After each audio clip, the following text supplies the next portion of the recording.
Hello guys, ब्रह्मांड 13.8 billion साल पुराना है। बिग बैंग से लेकर अब तक ये हमारे लिए काफी लंबा समय लग सकता है, लेकिन कॉस्मिक स्केल पर ब्रह्मांड अभी भी युवा है, तो इसकी तुलना में ये कब तक मौजूद रहेगा, ये सुनने में अजीब जरूर लग सकता है। लेकिन एक दिन ऐसा आएगा कि ब्रह्मांड का अस्तित्व भी समाप्त हो जाएगा। अब से कई खरबों साल बाद तारे खुद खत्म हो जाएंगे और अपने पीछे कई स्टेलर अवशेष जैसे neutron star, white dwarf star और ब्लैक होल छोड़ जाएंगे। आखिरी तारे के खत्म होने के अरबों खरबों साल बाद जो उनके अवशेष बचे रहेंगे, वो स्टेलर अवशेष भी धीरे धीरे खत्म हो जाएंगे, जब तक कि ब्रह्मांड में रेडिएशन के एक अंतहीन समंदर के अलावा कुछ भी नहीं होगा। लेकिन सवाल तो ये है कि ये कब और कैसे होगा। आज की इस वीडियो में हम इसी सवाल के जवाब को जानेंगे। तो गाइस, हमारा सौर मंडल और ज्यादातर सितारे जिन्हें हम कॉस्मिक हिस्ट्री के उस युग के दौरान बनते हुए देख सकते हैं, जिसे स्टेलीफेरस युग कहा जाता है। स्टेलीफेरस युग वो पीरियड है जहां पूरे ब्रह्मांड में तारों का निर्माण हो रहा है। ये युग बिग बैंग के लगभग 1 मिलियन साल बाद शुरू हुआ और अगले लगभग 100 ट्रिलियन सालों तक जारी रहेगा। हालांकि 100 ट्रिलियन साल एक लंबा समय लग सकता है, लेकिन स्टेलीफेरस युग को ब्रह्मांड के सबसे छोटे युग में से एक माना जाता है। ये देखते हुए कि स्टेलीफेरस युग को उस युग के रूप में परिभाषित किया गया है जहां पूरे ब्रह्मांड में स्टार का निर्माण हो रहा है, लेकिन इसके अंत को तब परिभाषित किया जाता है जब स्टार का निर्माण बंद हो जाता है। वैसे दोस्तों, तारे के निर्माण को पूरी तरह से बंद करने का विचार अजीब लग सकता है, फिर भी अगर देखा जाए तो ब्रह्मांड में यूज करने लायक हाइड्रोजन की एक सीमित मात्रा होती है। अब चूंकि सितारे हाइड्रोजन को अपने निर्माण और विकास करने के लिए उपयोग करते हैं और वो धीरे धीरे हाइड्रोजन को भारी मात्रा में फ्यूज कर देते हैं। आखिरकार एक समय ऐसा आएगा जब ब्रह्मांड में यूज करने लायक सभी हाइड्रोजन को फ्यूज कर दिया जाएगा, जिसका मतलब है कि स्टार का निर्माण धीरे धीरे धीमा होता जाएगा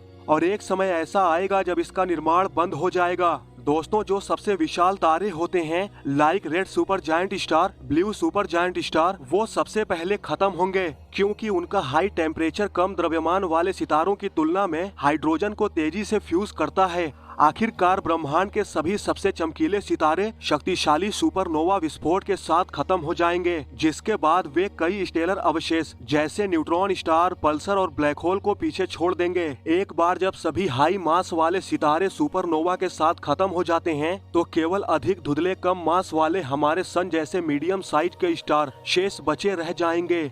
लेकिन जो ब्रह्मांड में मौजूद अंतिम तारे होंगे वो रेड ड्वार्फ स्टार होंगे, क्योंकि उनकी हाइड्रोजन फ्यूजन की दर इतनी धीमी होती है कि वे हर दूसरे तारे के जल जाने के बाद कई खरबों सालों तक चमकते रहेंगे। आखिरकार वे भी तभी तक जलते रहेंगे जब तक कि ब्रह्मांड के अंतिम तारे का अस्तित्व खत्म नहीं हो जाता, वो भी लगभग 100 ट्रिलियन सालों में। जैसा कि हम देखते हैं कि ब्रह्मांड में किसी भी तारे का अस्तित्व नहीं रहेगा, फिर भी ब्रह्मांड अभी भी मृत अवस्था से बहुत दूर रहेगा, क्योंकि सितारों को पूरी तरह से खत्म होने के बाद जो सितारों के अवशेष पूरी तरह से बचे रह जाएंगे, वो लाइट का कुछ हिस्सा प्रोवाइड करना जारी रखेंगे और ग्रह अभी भी कुछ न्यूट्रॉन स्टार और व्हाइट ड्वार्फ स्टार के आसपास मौजूद रहेंगे। इसके अलावा रोक प्लैनेट, एक ऐसी दुनिया जो किसी तारे की परिक्रमा नहीं करते, वो एक खाली स्टारलेस ब्रह्मांड में घूमते रहेंगे। इससे पहले कि अंतिम तारा भी खत्म हो जाए, ब्रह्मांड की ज्यादातर गैलेक्सीज एक दूसरे से इतनी विशाल दूरी पर मौजूद होंगी कि किसी अन्य गैलेक्सी से दूसरी गैलेक्सी को ऑब्जर्व करना असंभव होगा,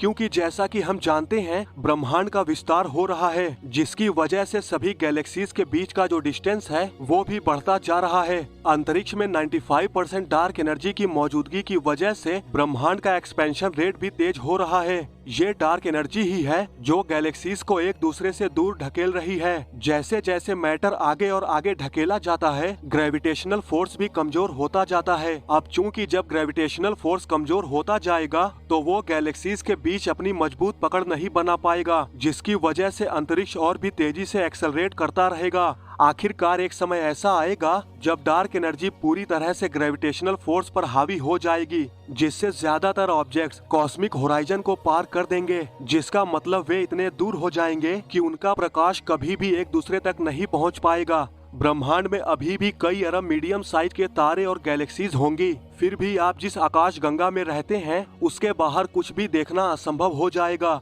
हालांकि स्टेलीफेरस युग के अंत में भी शायद कोई प्रजाति बची रह सकती है, क्योंकि जैसा कि हम जान चुके हैं स्टेलीफेरस युग के अंत में सभी तारे खत्म हो जाएंगे, लेकिन उनके जो अवशेष बचे रहेंगे उनमें से कुछ के पास शायद जीवन की संभावना हो सकती है, क्योंकि वैज्ञानिकों ने ऐसे ग्रहों की खोज की है जो न्यूट्रॉन स्टार की परिक्रमा करते हैं। इसलिए ये मान लेना बहुत मुश्किल नहीं है कि कुछ ग्रह या तो अपने तारे की मृत्यु से बचे रहेंगे या कुछ अपने तारे के मरने के बाद भी बन सकते हैं। किसी भी तरह से अगर अंतिम सितारे के जलने के बाद कुछ ग्रह उनके अवशेषों के चारों तरफ एक कक्षा में बने रहते हैं और यदि उनमें से कुछ ग्रह सिग्निफिकेंट अमाउंट में इंटरनल हीट बनाए रखते हैं तो संभव है कि उनके पास तरल पानी के सब सरफेस ओशन भी मौजूद हों, जो ब्रह्मांड में अंतिम स्थान हो सकता है जहां पर जीवन मौजूद हो सकता है। हालांकि आखिरकार ये बचे कुचे अवशेष like neutron star, white dwarf star, black hole, ये भी एक समय ऐसा आएगा जब ये अपनी अंतिम एनर्जी का भी उपयोग कर लेंगे और फिर अंत में ये भी खत्म हो जाएंगे। कॉस्मिक हिस्ट्री के इस युग को डीजनरेट एरा के नाम से जाना जाता है और ये संभवतः कई सैकड़ों खरबों सालों तक चलता रहेगा।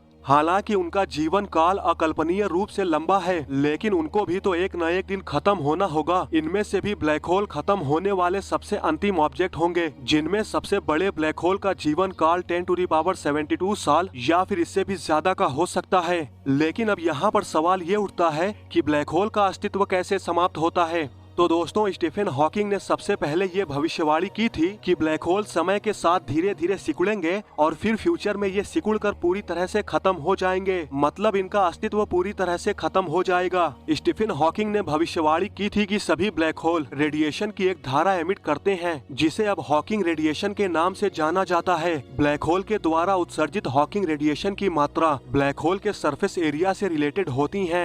ब्लैक होल जितना बड़ा होगा हॉकिंग रेडिएशन की मात्रा उतनी ही कम होगी, जिससे एक ब्लैक होल जितना बड़ा होता है उसे द्रव्यमान खोने और उसे सिकुड़ने में उतना ही अधिक समय लगता है। सबसे बड़े ब्लैक होल को सिकुड़ने और फिर गायब होने में अरबों खरबों सालों का समय लग सकता है, लेकिन इन अरबों खरबों सालों के बाद एक समय ऐसा आएगा जब अंतिम ब्लैक होल का अस्तित्व भी समाप्त हो जाएगा। तो फिर ब्रह्मांड में जो कुछ भी बचा रहेगा वो पार्टिकल्स और रेडिएशन के रूप में अंतरिक्ष में ऐसे ही बहते रहेंगे। ब्लैक होल युग का अंत डार्क युग में प्रवेश करेगा। ये युग कब तक चलेगा ये इस बात पर निर्भर करता है कि प्रोटॉन कब खत्म होते हैं। अब चूंकि प्रोटॉनों की अनुमानित आयु नहीं देखी जा सकती, इसलिए हमें वैज्ञानिकों के अनुमानों पर भरोसा करना चाहिए। करंट टाइम में वैज्ञानिकों का अनुमान है कि प्रोटॉन का आधा जीवन लगभग 1.67 × 10⁻34 साल है। यदि ये अनुमान सच हो जाता है तो अंतिम प्रोटॉन भी अपने जीवन के अंत में छोटे छोटे कणों लाइक पायोन्स और पॉजिट्रॉन में बिखर जाएंगे।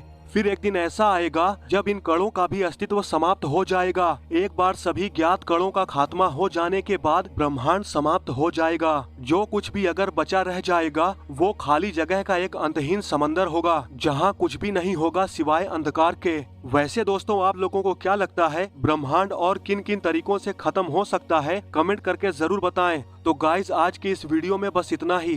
आई होप आपको ये वीडियो जरूर पसंद आई होगी। अगर आपको ये वीडियो पसंद आई है तो लाइक और शेयर करना न भूलें और ऐसी ही अमेजिंग वीडियो देखने के लिए हमारे चैनल को सब्सक्राइब करना बिल्कुल भी न भूलें। तो गाइस, मिलते हैं फिर अगली वीडियो में। जय हिंद।